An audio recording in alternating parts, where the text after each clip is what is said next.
Faltam 15 minutos para as 2 horas da tarde. Estamos de volta com o Gazeta Entrevista. Alguns comentários aqui a respeito desse assunto. Carona é adesão de processos de venda sem participar do processo licitatório, é o que explica aqui o Luiz Carlos Assis. Esse processo administrativo, diz ele, é polêmico. A adesão ao sistema de registro de preços é legal, mas gera dúvidas. Eu vou aqui lembrar, vamos dividir a tela com o deputado Fagner Calegari. Deputado, assim que eu me lembro bem, assim que foi formalizada a vitória de Gladson Cameli nas últimas eleições, eu me lembro que alguns colegas da imprensa, os com mais cabelos brancos, eles falavam assim, pronto, agora vai ser o paraíso das empresas de Manaus. Me lembro como se tivesse acontecido agora. Essa fala, essa ironia, essa previsão. Na sua avaliação, você que é um homem ligado às empresas locais, é confortável o ambiente para um empresário acreano? Que avaliação que você faz a respeito das obras públicas, das licitações públicas? Realmente a desconfiança dos colegas jornalistas no início, depois da eleição de 2018, esse cenário, que leitura que você faz dele? Então, por mais que possa ter gerado alguma dúvida ou comentário entre os colegas, o que é importante a gente frisar nesse momento é que o procedimento ele é legal.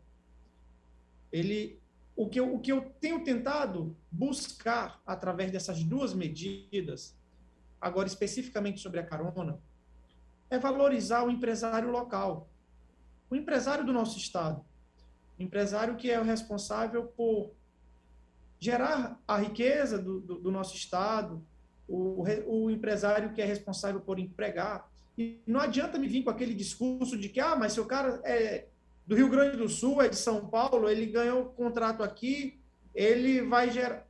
Mano, se for serviços técnicos, nem contrato o pessoal daqui. Hoje a gente já entendeu que a gente pode fazer muita coisa de forma remota.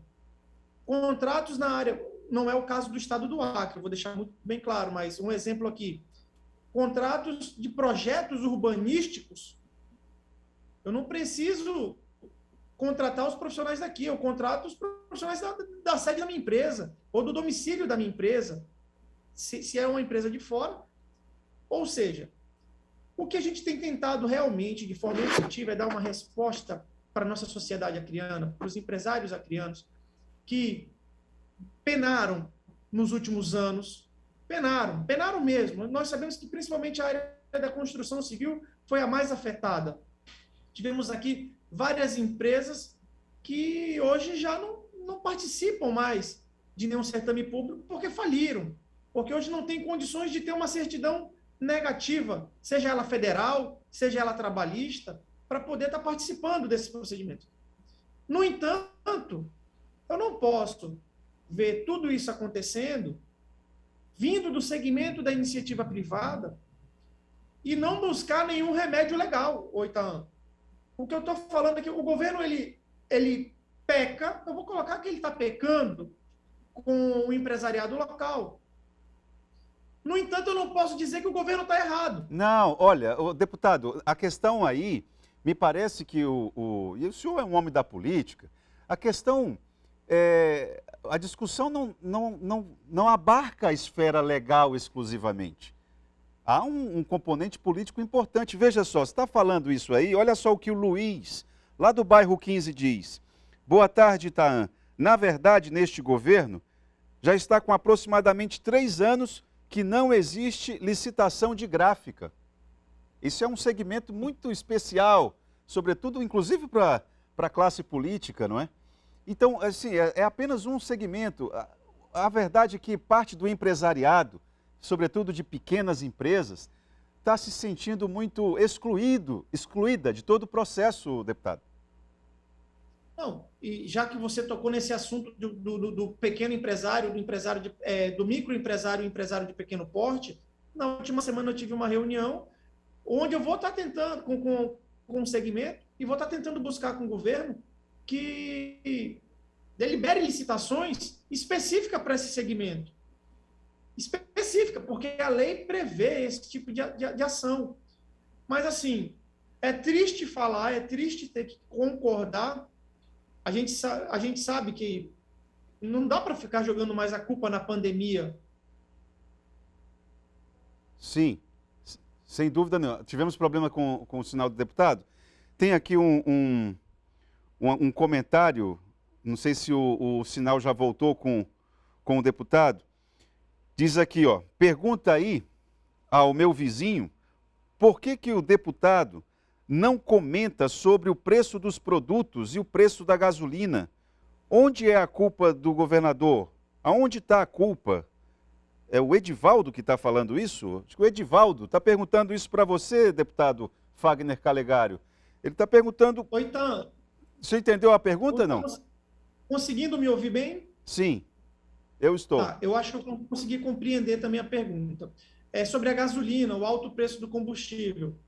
Eu tenho uma visão muito particular e quero compartilhar com todos os nossos telespectadores nesse momento. O combustível, especificamente falando, a precificação dele é com base no dólar. Não dá para eu ficar brigando somente pela baixa do ICMS, que eu acredito, e eu já antecipo, que nós temos que baixar o ICMS sim. Mas eu vou baixar o ICMS e eu vou continuar tendo aumento do preço do combustível. Por quê? Porque o dólar está aumentando. Toda vez que o dólar aumenta, o preço do combustível aumenta. Mas toda vez que o dólar reduz, a gente não sente essa redução na bomba. Então, não, a internet. Não, nós estamos ouvindo. Nós estamos ouvindo e vendo você. Cuidado com o que você vai dizer aí. Nós estamos te ouvindo. Quase que eu meti um... Calma, tenha calma. Aqui por conta da internet. Mas, então, assim, essa visão é triste ter que falar isso, mas é o governo federal que tem que intervir também.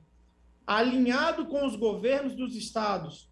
Eu sou a favor de que nós baixemos sim o ICMS do combustível, mas só isso não é medida que vai garantir que o combustível vai reduzir de preço. Porque eu vou baixar a alíquota. A alíquota hoje, se eu não me engano, para eu não errar, eu vou colocar um valor aqui, 10%. Eu vou baixar para 5%. Ela vai continuar 5% até o final do ano, mas a forma de precificação da Petrobras hoje, quando aumentar o dólar, vai estar incidindo aqui o ICMS do mesmo jeito. Então, o problema hoje não é somente o ICMS dos estados. Precisamos de uma política do governo federal para intervenção daí na precificação do combustível. Olha, é muito fácil. Deputado, que esse assunto é um assunto muito popular, só que ele é muito complexo, é muito difícil falar a respeito da composição do preço da gasolina. E como não dá para atribuir a culpa somente ao governo do estado, mas também não dá para atribuir a culpa somente ao governo federal. A gente precisa ter uma ação em conjunto. Eu acho que enquanto desculpa a todos, enquanto o nosso presidente não tiver a capacidade de dialogar, não é muita coisa, é dialogar com aquilo que a gente precisa, a gente vai continuar tendo gás aí de cozinha a mais de R$100, gasolina no Acre já a mais de R$7, e o que a gente está fazendo?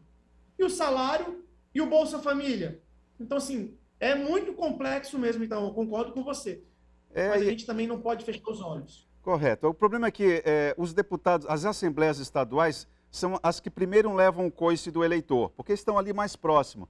Mas, digamos que os deputados estaduais, eles abarcam pouco esse tema, porque eles têm pouca gerência sobre isso. Na verdade, é uma política nacional. Se a gente tivesse que dar alguma pressão, seria em cima dos nossos parlamentares federais.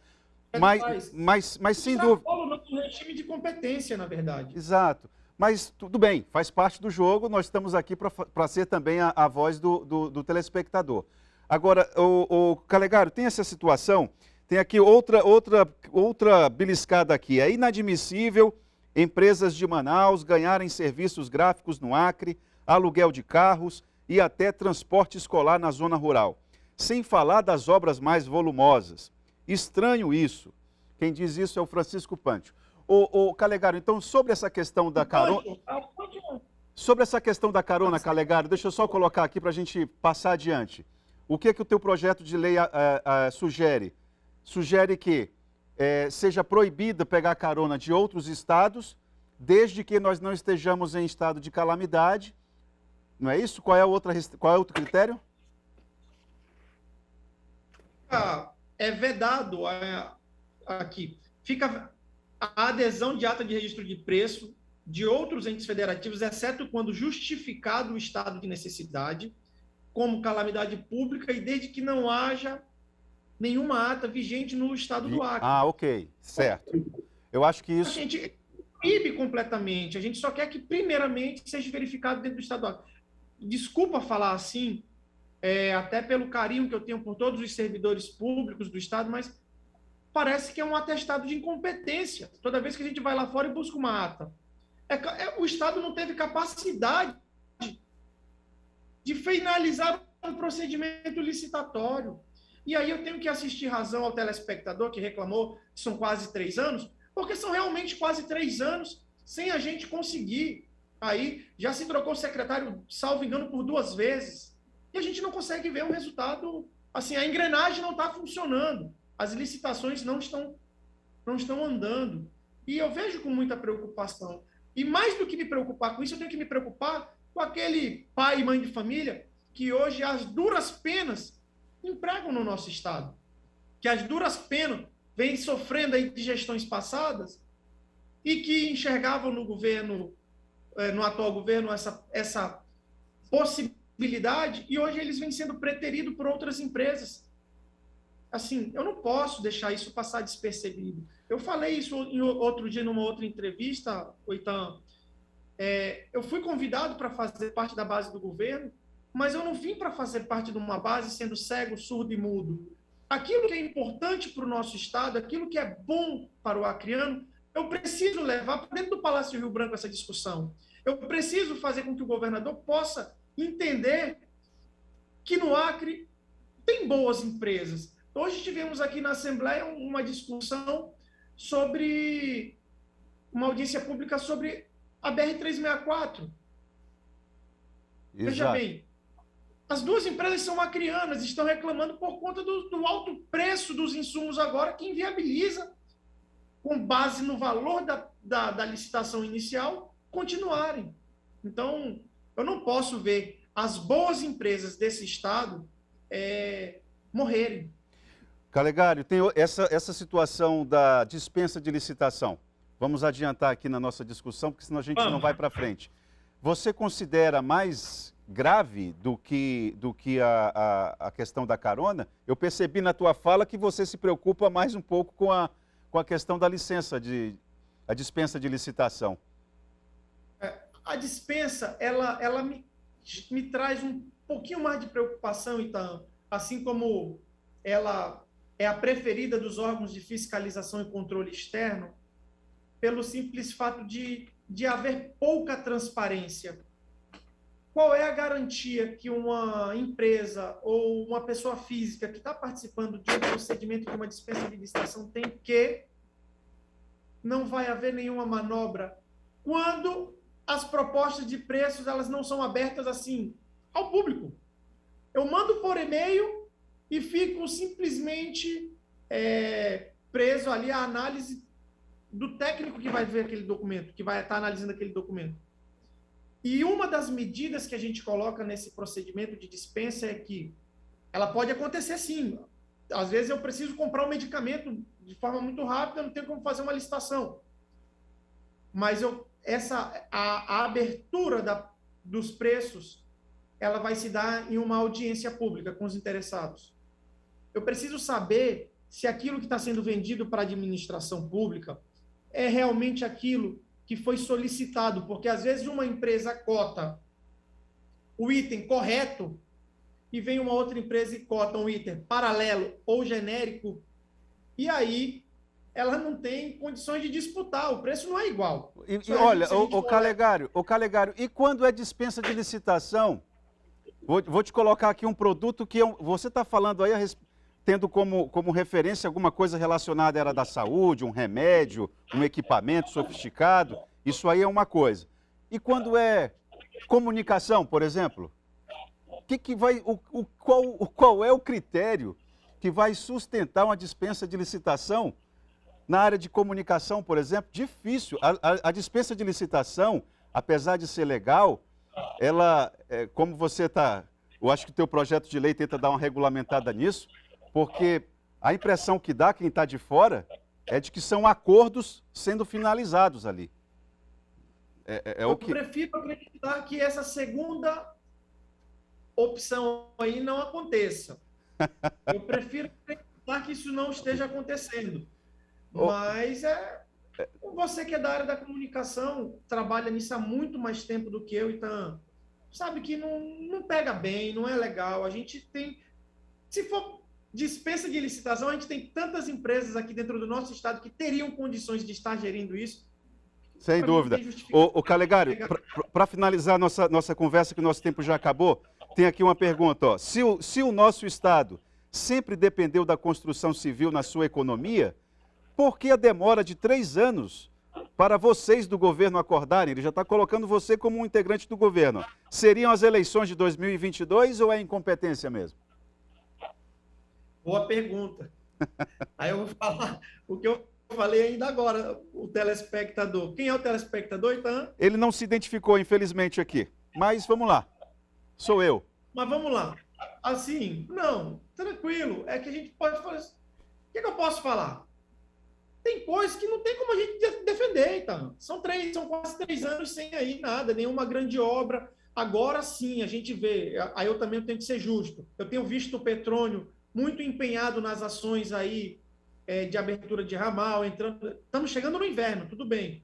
Mas aí temos ali uma obra já no município de Brasileia, que é uma obra muito grande, lá fora da nossa capital, mas eu não posso deixar de falar que começaram as obras. Agora, não tenho como discordar que demoraram para começar as obras. E eu acho que agora a gente tem esse final de ano e o ano que vem todo, isso principalmente para o governo. Eu não me incluo na parte do executivo, porque não me cabe a mim executar, mas agora eu vejo que o governo precisa dar essa resposta para a sociedade, precisa dar essa resposta para os acrianos. Eu vou continuar aqui fazendo o meu papel. Cobrando, reclamando, ainda atrás.